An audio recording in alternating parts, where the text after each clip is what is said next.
नमस्कार, कहानी कुर्सी की देख रहे हैं आप। बात अब महाराष्ट्र की होगी, जहां पर बहुत हलचल है। पहली हलचल तो महायुति ने बागी नेताओं को मनाने की कोशिशें शुरू कर दी और इसी सिलसिले में कल रात मुख्यमंत्री एकनाथ शिंदे के घर पर अहम बैठक हुई। इस दौरान बागियों को मनाने की रणनीति पर चर्चा हुई। दोनों उप मुख्यमंत्री मौजूद थे इस मीटिंग के दौरान और पूर्व सांसद गोपाल शेट्टी को मनाने को लेकर चर्चा हुई। पार्टी से टिकट न मिलने के बाद गोपाल शेट्टी ने बोरीवली सीट से निर्दलीय उम्मीदवार के तौर पर पर्चा भर दिया है और पार्टी की तमाम कोशिशों के बावजूद अभी तक उन्होंने अपना पर्चा वापस नहीं लिया है। अब दूसरी हलचल यह है कि महाराष्ट्र के चुनावी दंगल में कांग्रेस को बड़ा झटका लगा है। वोटिंग से पहले मुंबई कांग्रेस के कद्दावर लीडर और बीएमसी में नेता विपक्ष रवि राजा ने बीजेपी ज्वाइन कर ली है। थोड़ी देर पहले उन्होंने देवेंद्र फडणवीस की मौजूदगी में बीजेपी की सदस्यता ली। उनके साथ कई और नेता भी अब कांग्रेस छोड़कर बीजेपी में आ चुके हैं। रवि राजा साइन विधानसभा सीट से दावेदारी कर रहे हैं, लेकिन उन्हें टिकट नहीं मिला और इसी वजह से वो नाराज थे। तीसरी बड़ी खबर महाराष्ट्र से जुड़ी हुई मनोज जरांगे को लेकर। मराठा नेता जरांगे महाराष्ट्र विधानसभा चुनाव में इतने एक्टिव हैं कि वो एक नई युति बनाने की कोशिश कर रहे हैं। कोई पार्टी नहीं, कोई अलायंस नहीं, लेकिन उनकी इस युति में कौन कौन होगा, इसमें वो मुसलमानों को अपने पास लाने की कोशिश कर रहे हैं। मराठा वो खुद है ही, मराठा आरक्षण के नाम पर उन्हें अपने साथ लाने की कोशिश कर रहे हैं। दलितों के वोट बैंक के साथ अब पार्टीज के लिए ऐसे मौके पर बहुत मुश्किल की स्थिति है कि अब जरांगे साहब टेंशन बढ़ा रहे हैं। वो क्या करें? पहले तो अपनों को ही मना लें। क्यों समीर जी? पहले तो अपनों को ही मना लें, फिर दूसरों की बात करें। देखिए, निश्चित रूप से लोकसभा चुनाव के जो 2024 के जो परिणाम आए थे उसमें ये निश्चित रूप से असर पड़ा था कि जिस तरीके से जरांगे ने भारतीय जनता पार्टी और सरकार का विरोध किया था, तो 6 से 7 सीट ऐसी थी जहां मनोज जरांगे के कारण भारतीय जनता पार्टी को नुकसान उठाना पड़ा था। देखिए, अगर मनोज जरांगे की बात करेंगे तो बेसिकली वो मराठवाड़ा के नेता माने जाते हैं और इन्हीं के प्रभाव के कारण अगर आप देखेंगे तो गोपीनाथ मुंडे की जो बेटी पंकजा मुंडे बीड़ से चुनाव हार गई थी इसी कारण से। और मराठवाड़ा पे फोकस करने के बजाय इन्होंने अभी मुंबई उपनगरी की जो सीटें हैं वहां पर ज्यादा फोकस कर रहे हैं।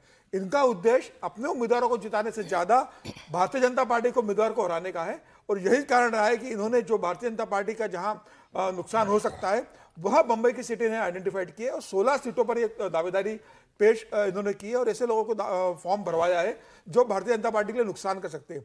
इनका जो मंच है मराठा क्रांति मोर्चा, फिलहाल उसे इन्होंने राजनीतिक रूप से कन्वर्ट नहीं किया है। मराठा आंदोलन उसके नेतृत्व में ही कर रहे थे, अब वहां पर ये मुसलमानों को संगठित कर रहे हैं, मराठा को संगठित कर रहे हैं और ओबीसी नेताओं को संगठित कर रहे हैं। अभी जो धर्म गुरुओं को इन्होंने बुलाया है उसमें एआईएमपीएलबी भी गई थी, क्योंकि जब ये आरक्षण की बात हो रही है एआईएमपीएलबी तो वैसे भी महायुति के खिलाफ ही खड़ी हुई है। वो चाहती है अलग अलग विषयों को लेकर, तो एक ताकत ऐसा लग रहा है जरांगे साहब बना पाएंगे।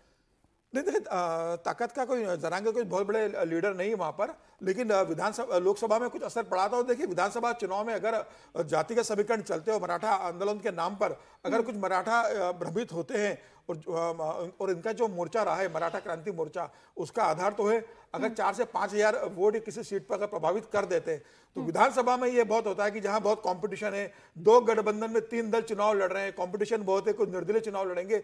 ऐसे में अगर कोई प्रभावशाली मराठा नेता चुनाव निर्दलीय लड़ता है और उससे अगर मनोज जरांगे समर्थन दे देते हैं, उसमें कुछ मुस्लिम उम्मीदवार समर्थन दे देते हैं, मुसलमान कम्युनिटी समर्थन दे देती है, तो हारने की संभावना बढ़ जाती है। और जब इतनी क्लोज फाइट 2 गठबंधन में होने वाली है और लोकसभा चुनाव परिणाम के बाद भारतीय जनता पार्टी के महायुति को एक चुनौती विधानसभा में जब मिल रही है, तो ऐसे में ये पार्टी ये कोशिश करेगी कि यह एक फैक्टर ना हो जिससे हमें नुकसान उठाना पड़े। बिल्कुल ठीक बात है। और अवधेश जी, ऐसे में वो भी तब जब उनके अपने ही नेता बागी होने पर आ जाएं, निर्दलीय खड़े हो जाएं चुनावी मैदान में, तब तो और ज्यादा नुकसान होने की संभावना है। गोपाल शेट्टी की बात कर लें, पहले तो ये तस्वीर आप देख ही रहे हैं, कांग्रेस के नेता आकर बीजेपी ज्वाइन कर रहे हैं, ये एक अलग टेंशन है।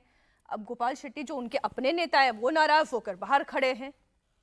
नहीं, ये तो जो रवि राजा हैं ये पुराने कांग्रेस के नेता हैं। मुझे लगता है कि ये 4.5 दशक तो इनका होगा ही कांग्रेस के अंदर, और युवा कांग्रेस में भी रहे और दिल्ली के कार्यालय पर भी दिखाई देते थे एक समय। और यहाँ जो टिकट मांग रहे थे वो कि साइन कोलीवाड़ कोई जगह है, वहाँ से मांग रहे थे और वहाँ से टिकट मिल गया है किसी गणेश यादव जी को, तो उसके कारण भी नाराजगी है। फिर ये धारावी से वर्षा गायकवाड़ के जो उसको टिकट मिला उसकी बहन को उसके से भी नाराजगी इन्होंने जता दी थी। साफ बोल दिया था, कोई ऐसा नहीं कि छिपा के बोला था, बहुत साफ बोल दिया था। बड़े नेता रहे हैं, चूंकि मुंबई में एक ताकत रहे हैं, तो बीजेपी को लगा कि इनको शामिल कराना चाहिए। और बीजेपी अभी लोकसभा चुनाव उसके पहले से अपना दरवाजा जो खोल के रखी हुई थी वो इस दिखाता है कि अभी तक बंद नहीं हुआ है। अभी तक दूसरी पार्टियों के लोगों का उस ढंग से स्वागत हो ही रहा है बड़े बड़े मालाओं के साथ। तो वो एक प्रक्रिया चल रही है। और जहाँ तक वो सेट्टी जी का सवाल है, तो वो एक बड़े नेता रहे हैं, उनकी अपनी नाराजगी है और नाराजगी के कारण उनसे बातचीत भी हो रही होगी, क्योंकि कई बार नेताओं की बात जब नहीं सुनी जाती है ना, तो नाराजगी में भी वो उम्मीदवार दायर करते हैं। जैसे एक बार बीरेंद्र सिंह मस्त जी को बहुत कोशिश की गई, राजनाथ सिंह जी अध्यक्ष थे, जब उनको टिकट नहीं मिला चुनाव में, तो फिर राजनाथ सिंह जी ने बीरेंद्र सिंह मस्त ने 2009 में बाजाबता यहाँ से ये गाजियाबाद से अपना नॉमिनेशन दाखिल कर दिया। लेकिन वो चुनाव लड़ने के लिए नहीं था, वो इसलिए था कि हम विद्रोह दिखा रहे हैं, और जब बातचीत हुई तो फिर उन्होंने वापस ले लिया। तो कुछ रणनीतिक तौर पर भी होता है। देखिए मनोज जारंगे इस समय ना, जिसको बोलते हैं आग से खेलना, कई बार क्या होता है कि व्यक्ति जब दिग्भ्रमित हो जाता है, एक लड़ाई उन्होंने लड़ी आरक्षण के लिए, उस पर तो बहस हो सकती है, लेकिन जब व्यक्ति दिग्भ्रमित हो जाता है, क्योंकि इस समय देश में मुस्लिम आरक्षण को लेकर all India Muslim personal law board, बहुत सारे संगठन आंदोलन कर रहे हैं, भारतीय जनता पार्टी ने उसको नकार दिया है, और उसमें वो इस समय जो एक मुसलमान दलितों पिछड़ों का गठबंधन बनाने की कोशिश हो रही है, उस खतरनाक और देश विरोधी गठबंधन में वो उनका अभी शामिल होते हुए वो दिख रहे हैं। क्योंकि देखिए दलितों के साथ तो समझ में आता है कि समाज में वो वंचित रहे लंबे समय तक, हालांकि प्रारंभिक जीवन ये नहीं था, वो विकृति थी। आदिवासी भी वंचित रहे, हालांकि वो भी हमारी एक जैसे नगर और ग्राम और ऐसे वन व्यवस्था थी, लेकिन वो विकृत हो गई थी। लेकिन मुसलमान तो इस देश में शासक रहे हैं जी, उन्होंने देश में शासन किया, उनकी ताकत इतनी थी कि वो देश का बंटवारा कर दिया। अगर वो आरक्षण की लड़ाई में शामिल हो रहे हैं और उसके साथ मनोज जारंगे जा रहे हैं, और ऐसे समय में जब all India Muslim personal law board और क्या क्या इस समय भाषण दे रही है, कोई निकल करके शोभा यात्राओं पर हमले की, गणेश उत्सव पर हमले की आलोचना नहीं कर रहे हैं, उसमें मनोज जारंग अगर उनके साथ जा रहे हैं, सुन लो मनोज जारंग जा रहे हैं, तो महाराष्ट्र के लोग भी इसको कॉग्निजेंस लेंगे। मैं तो आप मुस्लिम समुदाय की बात करें, वो तो सुविधा के हिसाब से राजनीति है ना, कि कभी वो शासक हो जाते हैं और कभी वो वंचित हो जाते हैं। अब मौका देख के फिर चौका मारा जाता है।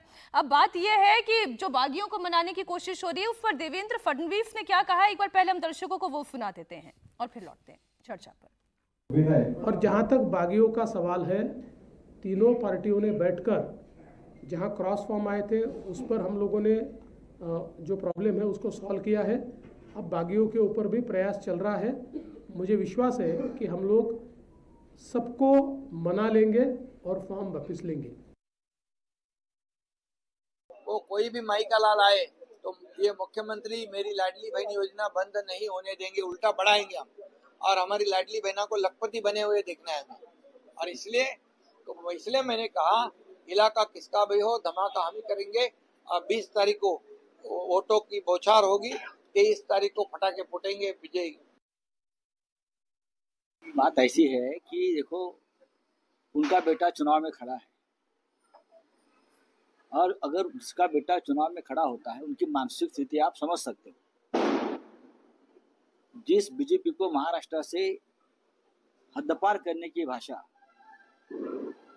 ये नेता कर रहे थे, अमित शाह और मोदी जी को महाराष्ट्र में आने तक नहीं देना, अब वो उनके गुणगान करने लगे हैं, तो उनके मन में डर है अपने बेटे के भविष्य के बारे में।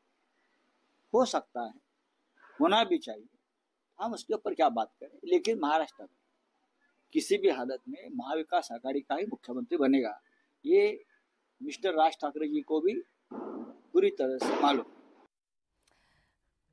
विजय जी, बागी दोनों तरफ है, जिनकी बात अभी देवेंद्र फडणवीस कहते, वो तो महायुति की बात कहते, महायुति पर तो चर्चा भी हो गई, लेकिन उधर भी बागी खूब हैं। इधर अगर महायुति में 37 है तो 24 बागी नेता महाविकास आघाड़ी में भी हैं। चिंता तो उन्हें भी है, दोनों जगह चिंता है। लेकिन एक बात समझने की है कि अभी इनको बागी कहने के बजाय असंतोष के स्वर के तौर पर देखना चाहिए। 4 नवंबर को जब वापसी का, नामांकन की वापसी का काम हो जाएगा, उसके बाद जो लोग मैदान में रहते हैं उन्हें आप बागी कहिए कि उन्हें किसी भी हालत में मनाने के बाद भी वो तैयार नहीं हुए तो वो बगावत है। अभी असंतोष है, अपना गुस्सा जाहिर करना, अपनी नाराजगी जाहिर करना, आपने हमारी बात नहीं सुनी, इनको बना दिया, कम से कम मुझसे तो बात करते, ये सब भी बातें चलती रहती हैं। तो बहुत सारे लोग, मुझे लगता है कि 4 नवंबर से पहले वापस मैदान से लौट आएंगे और फिर वो कहेंगे नहीं हम सर पार्टी के साथ काम करेंगे, ये सब भी है। लेकिन जाहिर है बड़े जो नेता हैं, पार्टी की जो लीडरशिप होती है, उनके लिए ये चिंता की बात होती है कि एक तो वहाँ पर सबसे बड़ी चिंता क्या है महाराष्ट्र में कि पार्टी के पास उम्मीदवार एक हो सकता है, लेकिन एक उम्मीदवार के पास 6 पार्टियां हैं।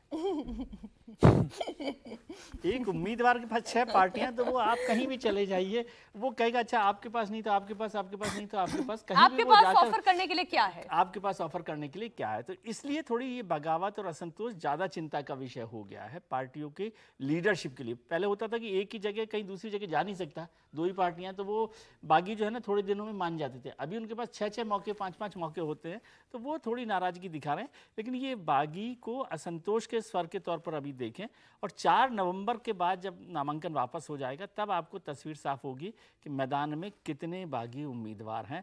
और ये भी चलता रहेगा अभी तो कि कौन आ रहा है, कौन जा रहा है, इसको तो कोई बहुत गंभीरता से लेना। बागियों पे कांग्रेस का जिक्र कर देता हूँ। पहले विलासराव देशमुख कांग्रेस के एक बड़े नेता थे और वो बहुत बेहतर तरीके से बागियों से निपटते थे। उनकी एक स्ट्रेटजी रहती थी, जब उन्हें पता रहता था कि इस नेता को टिकट नहीं मिलना है, इसको टिकट नहीं देना है, तो सूची जारी होने के पहले उस नेता को घर बुला लेते थे, उन नेताओं को एक एक करके, और उनसे कहते थे कि आपके नाम की चर्चा थी, मैंने आपका नाम रोका है, आप पहले आर्थिक रूप से मजबूत होइए, कुछ काम लेके मेरे पास आना, आपके काम कराता हूँ, और मैंने आपके लिए कुछ बेहतर सोच के रखा है, अभी आपको चुनाव नहीं लड़ना है, भविष्य आपका बहुत अच्छा है। और फिर वो उसको कहेंगे कि भाई तुम कुछ काम लेके आना, तुम्हें पहले मैं आर्थिक रूप से मजबूत करूंगा और फिर तुम्हें राजनीति में सक्रिय करूंगा। देखो आज दीपावली का दिन है, आपने अर्थ की बात कर दी है। तो उनके तरीका था, तो विलासराव देशमुख बहुत अच्छे से मैनेज कर लेते थे, और फिर पार्टी की सूची जारी करते थे, जिससे पार्टी में बगावत कम होती थी। फिर नेता कहता था नहीं विलासराव जी से बात हो गई है, वो मेरा भविष्य में ध्यान रखने वाले हैं। तो इस तरीके से अब कांग्रेस में कोई बात ही नहीं करता, फोन करते वो फोन नहीं उठाते, नाना पटोले से कहो तो वो कहते दिल्ली बात करो, थोराट साहब से कहो तो कहते नाना पटोले से बात करो,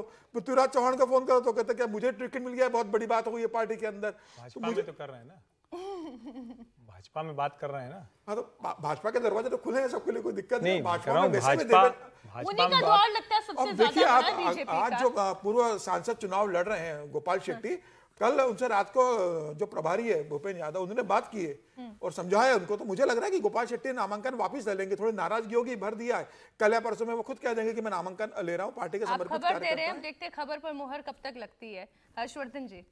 नहीं, मुझे लगता है ये बड़ी स्वाभाविक सी प्रक्रिया है, और कोई भी नेता राजनीति में इसीलिए आता है कि वो पद पर बना रहे।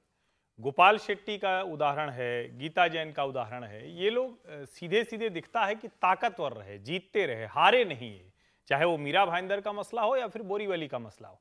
अब गोपाल शेट्टी जी का सांसद से टिकट कटा, हालांकि उसका एक दूसरा पहलू ये भी कि 70 वर्ष की आयु वो पार कर चुके हैं। कहीं तो जाकर हर व्यक्ति को भी सोचना पड़ेगा, नेता को भी सोचना पड़ेगा, 2 बार 3 बार का सांसद हो जाने के बाद और उम्र हो जाने के बाद, या तो आपकी उम्र बहुत कम है तो चलो ठीक है, अभी 55 के हैं, 60 के हैं, 62 के हैं, 65 के हैं, आप 70 वर्ष की उम्र में भी चाहते हैं। लेकिन हाँ, ये जरूर है कि किसी भी नेता से, चाहे वो छोटा हो या बड़ा, अगर पार्टी कोई निर्णय ले रही तो उसको भरोसे में लेना चाहिए। और यह अच्छी बात है कि भारतीय जनता पार्टी के टॉप लीडरशिप के लोग वो विद्रोहियों से बात कर रहे हैं, क्योंकि पहले तो क्या था, कोई नाराज हो गया तो जाने दो, क्या फर्क पड़ेगा, 4 लोग और आ रहे हैं। मुझे लगता है ये ज्यादा चिंता की बात होती है। चुनाव के वक्त टिकट एक को ही मिलना है तो ज्यादातर लोग असंतुष्ट होंगे। और ये भी तो समझिए ना, एक पार्टी में जो मिनिमम पैनल में नाम जाता है वो 5 लोगों का जाता है, फिर 3 लोगों का होता है, फिर 3 लोगों का ऊपर आते आते छटता है, तब वो जाके एक अंत में कन्वर्ट होता है। तो 4 से 5 लोग एक जगह पर नाराज होते ही होते हैं, उसमें से 2-3 का साहस नहीं होता कि वो चुनाव लड़ पाए, 1-2 नाराजगी दिखाने के लिए लड़ते हैं, एकाध कोई होता है रेयरेस्ट ऑफ द रेयर में। तो 288 में से अगर 30-40 लोग दोनों तरफ नाराज हैं तो कोई बहुत बड़ा आंकड़ा नहीं है। लेकिन हाँ, अपनी पार्टी के असंतुष्टों को मनाना, ये राजनीति में आगे जाने की गारंटी। नहीं मनाएंगे तो आपका नुकसान। कुल मिला के नहीं, हर्षवर्धन जी ने 70 वर्षीय नेताओं को सतर्क और सावधान कर दिया है। ये 70 वर्ष वाला जरा और भी देख लिया जाए कि क्या 70 वर्ष पैसा 72 वर्ष के लोगों को टिकट मिल रहा है, नहीं मिल रहा है। ये मैं वो ठीक बोले हैं कि एक ही आदमी को लगातार न मिले, तो दे दूं, लेकिन एक ही आदमी को लगातार न मिले, ये भी ध्यान देने की बात है। अवधेश जी ने कहा नहीं, एक लाइन बोल दूं, एक लाइन। चलिए ठीक है, आप ही डिस्क्लेमर। जब हम कहते हैं कि 70 वर्ष 75 वर्ष के लोग, तो कई बार ये चर्चा होती है और नरेंद्र मोदी अभी 75 वर्ष के हो जाएंगे, लेकिन एक व्यक्ति होता है जिसके आधार पर पूरे देश में सब कुछ तय हो रहा है, और राजनीति में जो नेतृत्व होता है उसकी उम्र से दूसरों की उम्र नहीं तुलना की जा सकती है। ये बहुत स्पष्ट होना चाहिए। इसमें अगर भ्रम है तो फिर राजनीति समझने में दिक्कत है। और अगर 70 साल का आदमी फिर भी कुर्सी के लिए, अपने एक लोकसभा के लिए, अपनी विधानसभा के लिए परेशान है, तो उसके लिए भी संकट है, और उस पार्टी के लिए जिसमें ऐसे लोग विधानसभा लोकसभा छोड़कर जाना नहीं चाहते हैं। तो सक्रिय लोगों को क्या करेंगे 70 वर्ष में भी, जो पूरी तरह स्वस्थ है, काम कर रहा है, मैं बताती हूँ, सर मैं बता रही हूँ, तो निकालना चाहिए ना। तो सीधे आप खारिज कर देंगे। राजनीति का मतलब चुनाव लड़ना नहीं है। अगर कोई 70 साल, कोई 70 वर्ष का है तो कुछ ना कुछ उसका योगदान अगर है वो कंट्रीब्यूट कर सकता है। बहुत बड़ा इशू है कि 70 साल जो हनुमत बलबीरा। आज माँ लक्ष्मी की उपासना का दिन है। आप सभी लोग अपने घरों में बहुत ही उल्लास के साथ, धूमधाम के साथ अपने परिवारजनों के बीच में ये पर्व मनाएं। एक बार फिर से हमारी ओर से कहानी कुर्सी की मैं चर्चा को यहीं विराम देते हुए आप सभी का बहुत बहुत धन्यवाद। आप सभी को बहुत सारी शुभकामनाएं।